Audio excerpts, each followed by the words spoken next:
আসছিলেন আমাদের বাংলাদেশ ভলিবল ফেডারেশনের সমস্ত কর্মকর্তারাও এখানে আসছেন। মোটামুটি এটা একটা আসলে আকর্ষণীয় খেলা, যেটা বিচ ভলিবল বাংলাদেশে আমরা শুরু করার পর থেকে দেখা গেছে এটা অনেক চাহিদাও বেড়ে গেছে। যেমন আপনার দেখেন এখন দর্শক, ডালু দেখো দর্শক কিন্তু অনেক আসছে। কালকে বিকালে কিন্তু উপচে পড়া ভিড় ছিল। কালকে মেয়র আতিক ভাই উদ্বোধন করছিলেন এবং আগামীকালও আসবেন তিনি। ইতিমধ্যে আমরা যারা এখানে এইটার অর্গানাইজার আছে তারাও ভালো সুন্দর করে সাজিয়েছে এবং কক্সবাজারে কক্সবাজার যারা দেখতে আসছে, কক্সবাজারে ঘুরতে আসছে, তাদের আনন্দ দেওয়ার জন্য অনেকগুলি টিম আসছে আমাদের এখানে। দেখছো কিরগিজস্তান, বাংলাদেশ, নেপাল, তারপরে শ্রীলঙ্কা, তারপরে আরেকটা আছে মালদ্বীপ। এরা খেলছে, মেয়েদের টিম এবং ছেলেদের টিম।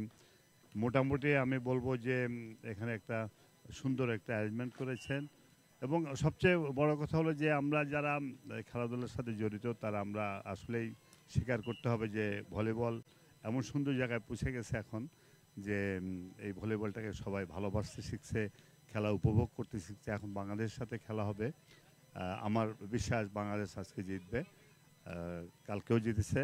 যে এরকম যেমন এশিয়ান সেন্ট্রাল জোন খেলা হয়েছিল অনূর্ধ্ব 23, সেই খেলাতে দেখা যায় আমরা ইয়েকে শ্রীলঙ্কাকে হারিয়েছি, আমরা নেপালকে হারিয়েছি, কিরগিজস্তানকে হারিয়ে আমরা চ্যাম্পিয়ন হয়েছি।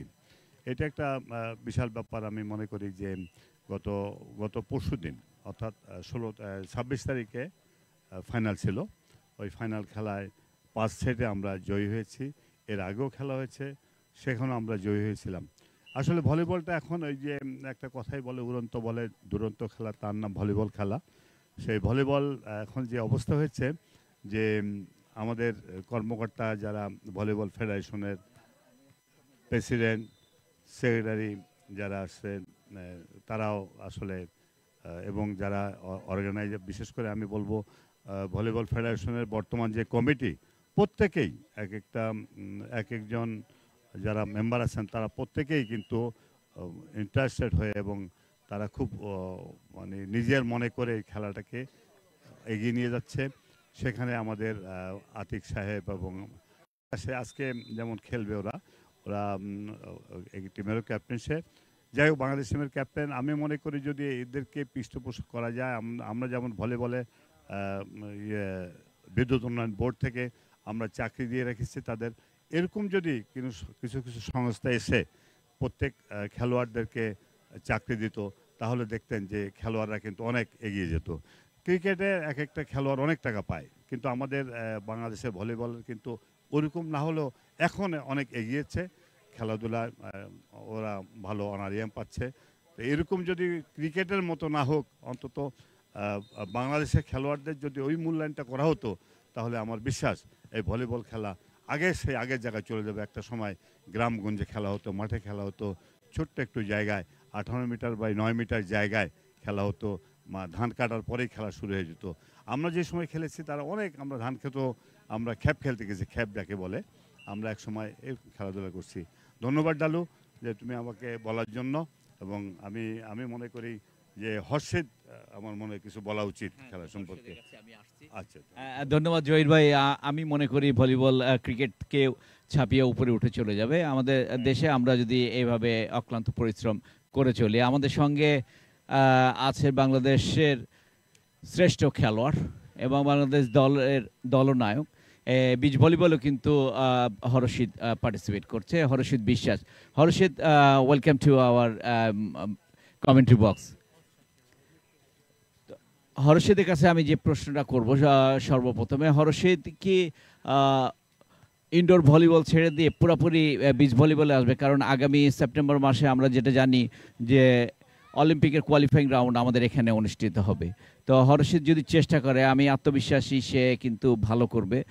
দীর্ঘদিন যদি এই বিচে প্রশিক্ষণ নেয়, সেই বিষয়ে আমি একটু হরশিদের কাছে জানতে চাচ্ছি। ধন্যবাদ ডালু ভাই, আপনাকে অসংখ্য ধন্যবাদ আজকে কমেন্ট্রি বক্সে আসার জন্য। গত 26 তারিখে আমরা জানান ইন্টারন্যাশনাল আন্ডার 23 ম্যাচ আমরা চ্যাম্পিয়ন হয়েছি কিরগিজস্তানকে হারিয়ে। এটা আমার জন্য একটা বড় পাওয়া। আসলে বিচ ভলিবলের কথা বলতে গেলে দেখেন, বিচ আমাদের এশিয়ার ভিতরে কক্সবাজার একটা অনেক বড় একটা বিচ, যে বিচটা আমাদের জন্য, আমাদের বিচ ভলিবলের জন্য অনেক ইম্পর্টেন্ট একটা এবং সুন্দর একটা জায়গা। এই জায়গা থেকে যদি আমরা কন্টিনিউ আমাদের বিচ একটা টিম আলাদা করি এবং আলাদা করে যদি আমরা সারা বছর প্র্যাকটিস করি, অবশ্যই এশিয়াতে সাব গেমসে, বিশেষ করে সাব গেমসে আমাদের যে অর্জনটা হয়, যেমন আমরা জেনারেল ভলিবলে কিন্তু অনেক সময় ট্রাই করি, আমরা একবার তো ব্রোঞ্জ মেডেল পেয়েছিলাম ভলিবলে, তো তারপরে কিন্তু আমাদের কোনো পদক আসে নাই। তো আমরা চেষ্টা করতেছি ইনডোর ভলিবলে পাশাপাশি যদি আমরা এরকম সুন্দর একটা বিচ ব্যবহার করতে পারি আমাদের পরবর্তী যে এসএ গেমস আছে, সে এসএ গেমসে সামনে রেখে এবং ওয়ার্ল্ড কাপ কোয়ালিফাই যেটা আছে আপনি বলতেছিলেন, তো আসলে বিচ টিম কিন্তু সবসময় আলাদা থাকে, যেমন আপনার ইনডোর ভলিবলের সাথে বিচ ভলিবল কোনো সম্পর্ক থাকে না, তো দুটো ইভেন্টটাই কিন্তু আলাদা আমার কাছে মনে হয়। তো আসলে সারা বছর প্র্যাকটিস না করলে কিন্তু বিচ ভলিবলটা কাভার করা অনেক কষ্ট হয়ে যায়। যেমন আমরা এখানে আসছি, আমরা 7 দিন বা 10 দিন প্র্যাকটিস করে খেলতেছি, এটা কিন্তু একটা খেলা না। তো আমাদের টার্গেট ছিল যে আমরা মিনিমাম একটা টুর্নামেন্টের 2 মাস থেকে 2.5 মাস বা 3 মাস প্র্যাকটিস করতে পারলে একটা ধারণা আসে একটা প্লেয়ার সম্পর্কে, এবং দুজনের অনেক বোঝাপড়াটা ভালো হয় আর কি। তো সেই জন্য আমি অনুরোধ করব বাংলাদেশ ভলিবল ফেডারেশনকে, অবশ্যই বিচ ভলিবল যারা খেলে, সে আমি হোক বা একজন হোক, আমাদের বাংলাদেশে অনেক প্লেয়ার আছে, ন্যাশনাল প্লেয়ার, তো তাদেরকে আলাদা করে বিচে দীর্ঘদিন যাবৎ প্র্যাকটিস করলে আমার মনে হয় বাংলাদেশে একটা রেজাল্ট আসবে, সাফল্য আসবে, আমি আশা করি। এবং পাশাপাশি আমরা চাই আমাদের বাংলাদেশ ভলিবলটাকে এগিয়ে নিয়ে যাওয়ার জন্য এবং ভলিবলের সাথে থাকার জন্য সবাই ভলিবল খেলা দেখুন, ভলিবলকে ভালোবাসুন, এটাই আমার আশা। ধন্যবাদ হরষিত বিশ্বাস, চমৎকার একটি পয়েন্ট সে কিন্তু আউট করেছে এখানে, যে স্পেশালিস্ট হতে হবে যে কোনো একটা এতে, হয় indoor volleyball either beach volleyball. আমি যেটা জানি নেদারল্যান্ডসে আন্ডার 18 পর্যন্ত দুটো খেলাই খেলে একটা খেলোয়াড়, কিন্তু আন্ডার 18-এর পরে তারপরে তারা তখন সিদ্ধান্ত নেয় যে আমি কোন খেলাটা খেলবো, ইনডোর অর বিচ। তো আমাদের মনে হয় এরকম করলে ভালো কিছু আসবে। আমি আগামী সেপ্টেম্বরে যে টুর্নামেন্ট রয়েছে, টুর্নামেন্টের বিষয় নিয়ে আমাদের বাংলাদেশ ভলিবল ফেডারেশনের সম্মানিত যুগ্ম সম্পাদক জনাব আজিজুর রহমানের কাছে আসছি। আজিজ ভাই, আপনি যদি আগামী সেপ্টেম্বর মাসে যে কোয়ালিফাইং রাউন্ড হবে আমাদের এখানে beach volleyball Olympic qualifying round, সে সম্বন্ধে কিছু দর্শকদের ধারণা দিতেন। আসলে এই অলিম্পিকের যে বাছাই পর্বটা এখানে হবে, তার আগে একটু বলতে চাই যে আমরা আসলে এই ইন্টারন্যাশনাল বিচ ভলিবল টুর্নামেন্টের আয়োজন এর আগে একবার করেছি, এবার করছি। তো নেক্সটে যেটা আসতেছে আমাদের অলিম্পিক, এটা অনেক বড় আসর, এটা আমাদের জন্য একটা চ্যালেঞ্জ। আমাদের সম্মানিত সভাপতি, আমাদের উত্তরের মেয়র জনাব আতিকুল ইসলাম, উনি আমাদের নেদারল্যান্ডসে একটা ওয়ার্ল্ড কংগ্রেসে গিয়েছিলেন। ওখানে উনি বলেছিলেন যে ইন্দোনেশিয়াতে হয় বিচ ভলিবল, থাইল্যান্ডে হয়, বিভিন্ন দেশে হয়, আমাদের Bangladesh longest beach of the world, আমাদের বাংলাদেশ, এখানে কেন হবে না? এটা জানার পর ওইখানকার কর্তৃপক্ষ বলেছে ঠিক আছে, তাহলে তোমাদের ওখানে অলিম্পিকের বাছাই পর্বটা আমরা করতে চাই। এটা আমাদের জন্য অনেক গর্বের বিষয়, এবং আমরা এত বড় একটা টুর্নামেন্ট, অলিম্পিকের মতো একটা টুর্নামেন্টের বাছাই পর্ব আমাদের বাংলাদেশে হবে, এটা আসলে আমাদের ঢাকা উত্তরের মেয়র এবং সভাপতি সাহেব এটা নিয়ে এসেছেন বলা যায়। তো আমরা ইনশাল্লাহ সেপ্টেম্বরে এটা আয়োজন করব এবং আমাদের স্পন্সরও অলরেডি পেয়ে গেছি। উদ্বোধনী অনুষ্ঠানে একজনে ঘোষণা করেছেন যে এই অলিম্পিকের যে বাছাই পর্ব হবে ওরা এটা করে দিবে। এটা আমি নামটা বলতে চাই না, এটা ভবিষ্যতে হয়তো আপনারা দেখতে পারবেন, জানতে পারবেন। তবে এটা আমাদের জন্য আসলে অনেক পাওয়া, অলিম্পিকের বাছাই পর্ব এখানে হবে। আসলে আমাদের বিচ ভলিবলে আমরা আসলে ওইভাবে অভ্যস্ত না। ওকেশনালি 2 বছর পর 3 বছর পর হঠাৎ করে আমরা কোনো টুর্নামেন্ট পাই, আমরা যাই, খেলতে যাই, আমাদের ছেলেরা ওইভাবে ট্রেনিং পায় না। আসলে আপনারা ইতিমধ্যে জেনেছেন, আরও পূর্বে 2 জন বলে গেছে, বিচ ভলিবলের প্লেয়ার আর ইনডোর ভলিবলের প্লেয়ার এক নয়। আসলে যারা ইনডোর খেলে তারা ওইভাবে ভলিবল বিচে ভালো করতে পারে না, এটা বিচে অনেক পরিশ্রম করতে হয়, বিচে ট্রেনিং দিতে হয়, তারপরেই তারা বিচ ভলিবল খেলতে পারে। আমাদের দেশে আসলে ওইভাবে আমরা আলাদা করে করতে পারি নাই।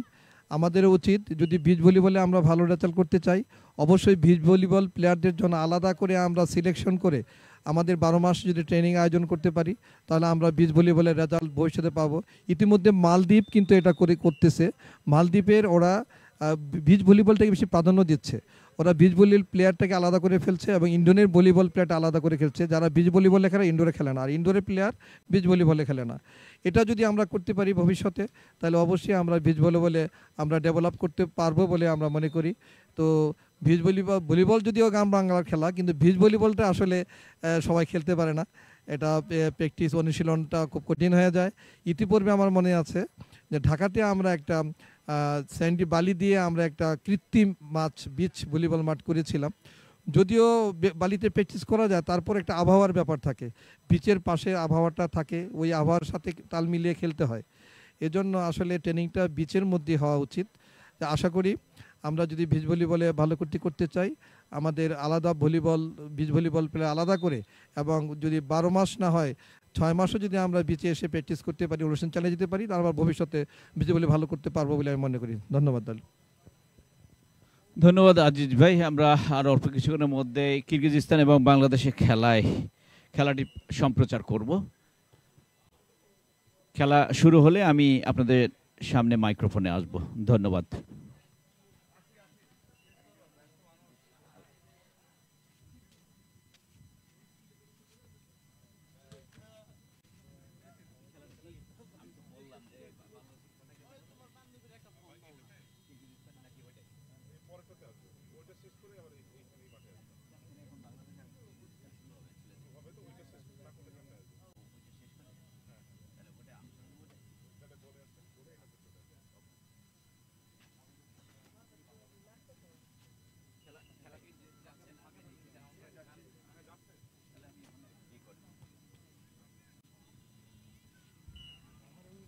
সুপ্রিয় দর্শক মণ্ডলী, আপনারা জানেন আমাদের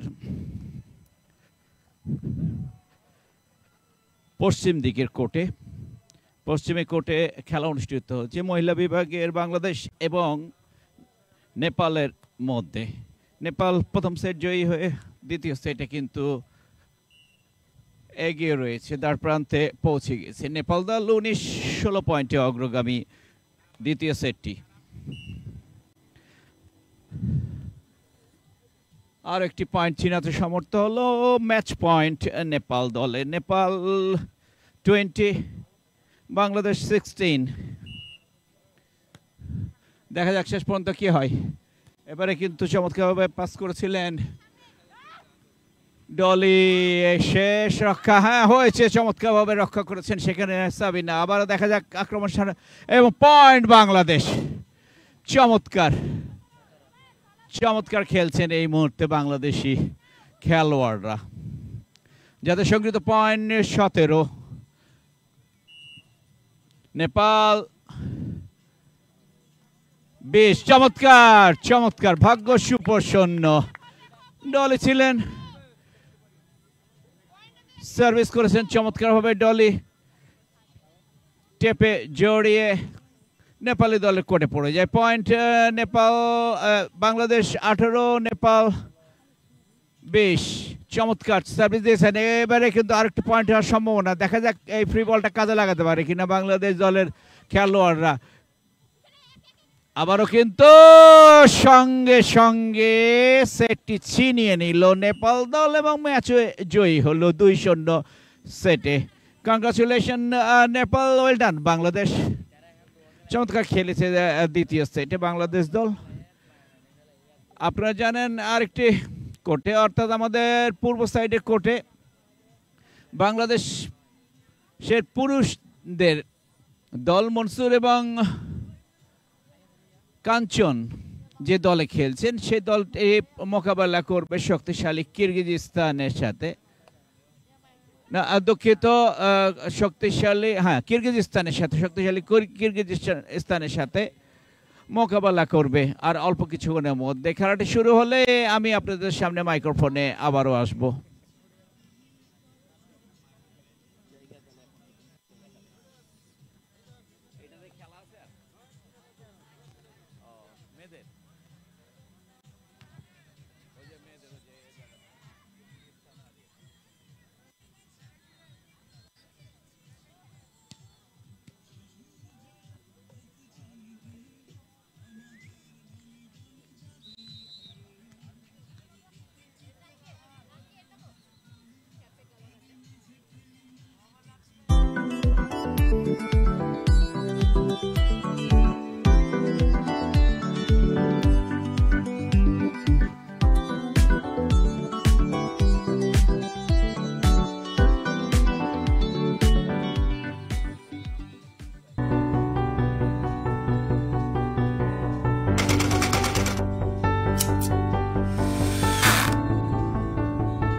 বাংলাদেশ এবং নেপালের মধ্যে খেলাটি প্রাণবন্ত হবে বলে আশাবাদী আমরা। আপনারা জানেন বাংলাদেশ দলের শক্তিশালী দুইজন খেলোয়াড় রয়েছে, মনসুর এবং কাঞ্চন, অপরদিকে জিনবেক ও নুরুল ইসলাম।